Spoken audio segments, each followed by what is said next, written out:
Yellow. Hey. Oh, living the dream.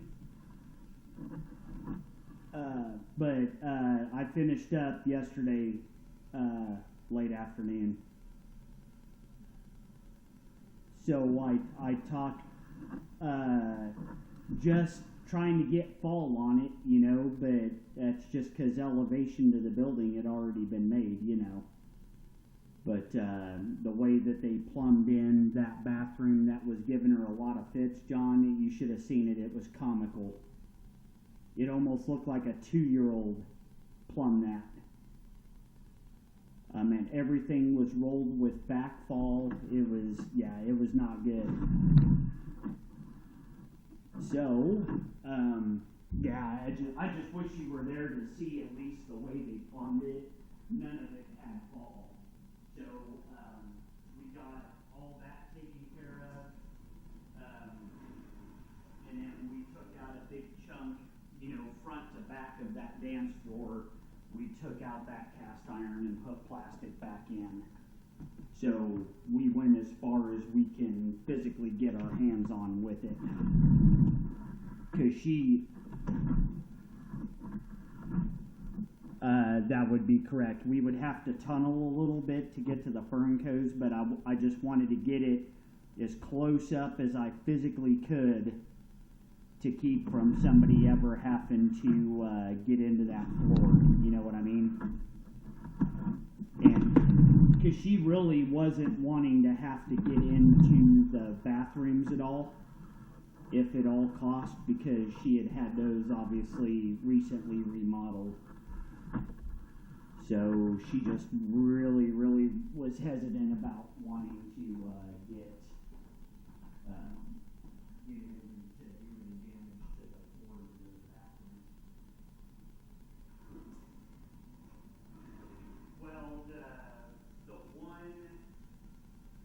the one that she had remodeled that was giving her the biggest fit, that's all now plastic.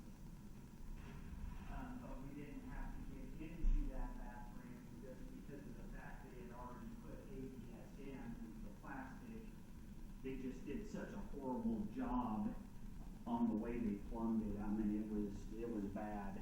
So yeah, it almost, a 2-year-old with Legos could do better than that. It was horrible. So after we were done, John, we TV'd everything and have it on video and all that good stuff. And she had to go. She went to New York on Wednesday. So I had been communicating with her via phone. Because she kept calling and asking how everything was going and this and that and the other. Oh, no, that's all right. So kept in communication with her the whole time. And then she's going to get with the dance floor people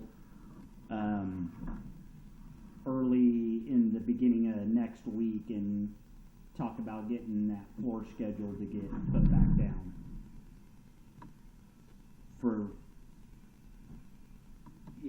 For the new floor. So I got all the concrete and everything laid and poured yesterday late afternoon. So I told them 3 days, for the curing process, since it's, we're not putting buses or forklifts on it or anything like that. So 3 days for the cure time on the concrete. So I told her that anytime next week they're more than welcome to start putting that floor back.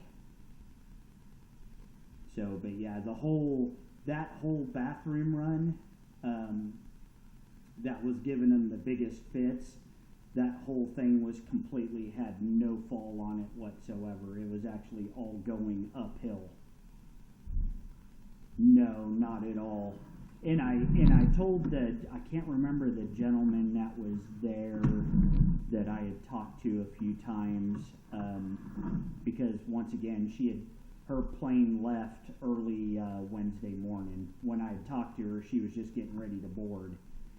So I had explained some stuff to him as well. It's like, you got to understand, if the girls are putting feminine products down the toilet, paper towels, flushable wipes from their purses, or whatever it is that girls do, you know, I said, even with brand new plumbing, you can cause yourself havoc, you know.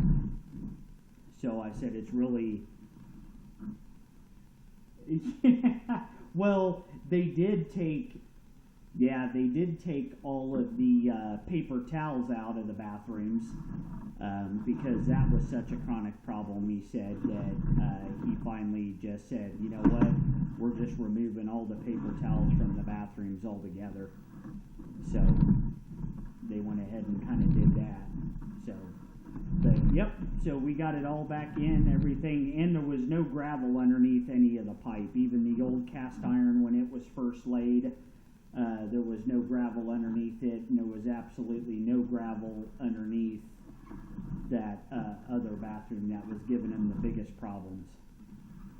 So in conjunction with it, with settling and improper install from the get-go, is just a recipe for disaster.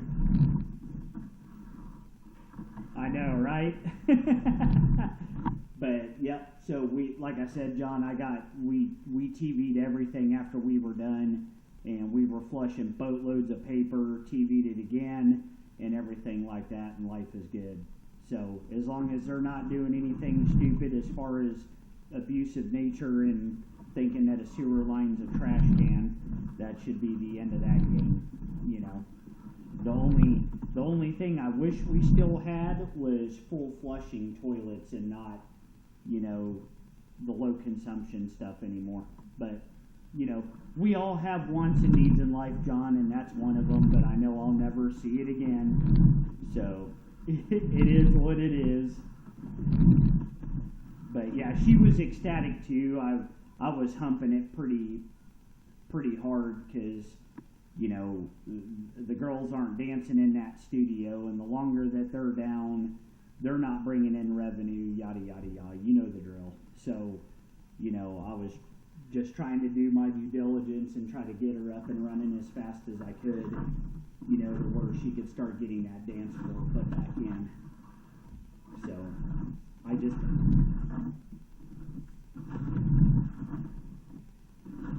Well, it was funny because that, what was it, Wednesday or Thursday, hell, I can't remember, I had a dump truck and a loader coming so I could get the rest of it, and then I got there that next morning, and they were going to be there at 8, and all of a sudden I drove up, and I'm like, what the hell? I said, did the concrete fairies pay me a visit? But I already had a dump truck and a loader coming to get rid of it, so I had to cancel that mess, because I didn't know that they were coming, and I didn't even know anybody was coming, to be honest with you, because it was just me and Jeremy there the whole time. We didn't have anybody else with us. Yeah, they went and grabbed it, and I was like, who in the hell steals concrete spoils? Nobody wants that stuff. So I had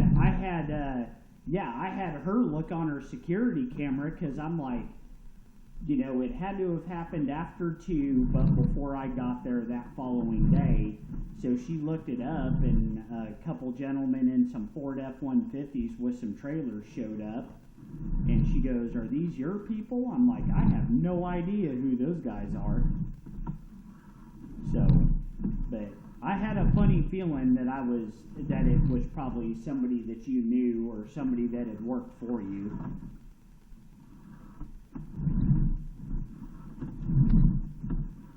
Yeah, all of a sudden I pulled up the next morning, and all of a sudden all that crap was gone, because I'd already taken one load with me that day. After I stopped for the day, I had my trailer there and took a full load and got rid of it. And then I was like, I told Jeremy, I said, well, I'm just going to bring a loader and a dump truck here tomorrow, and we'll just get rid of the rest of it. And yeah, came back, and the junk fairies took our stuff. So, But yep, so it's all in and tidied up, and then like I said, John, she's gonna get with her flooring guys and start getting that floor put back in. So that's kind of where it's at now. So it's kind of out of my hands. So.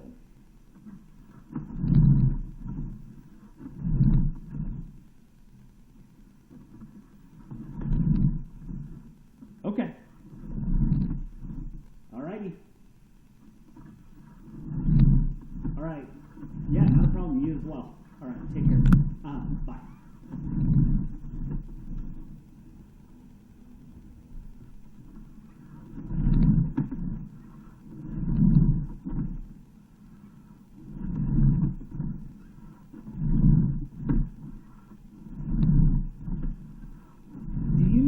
Chance if the house sat vacant for a long time before you guys moved in? It's what? Did it sit with nobody in it for a while? I don't know. Oh, okay. Yeah. I don't think so. Okay.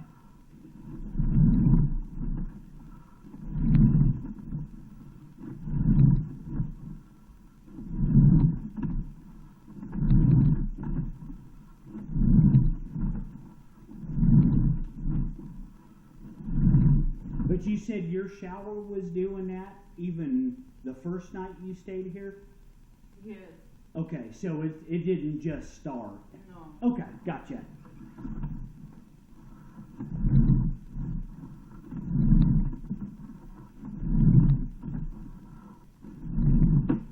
it bad in there? What's that? Is it bad in there? No, it's not as bad as I was thinking. The way it looked on my computer in the truck, it sounded pretty bad. But there's no tree roots or anything like that. No breaks in it or anything. Yeah, it looks pretty good.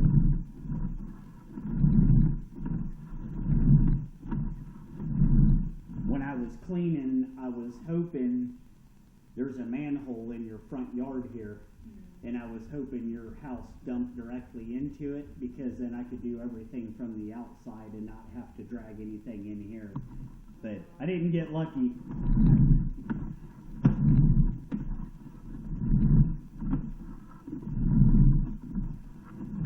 Because there was a lot of material in this pipe. That's why I was wondering if it had sat vacant for an extended period of time. Because there was a lot of rust in here. Uh-huh.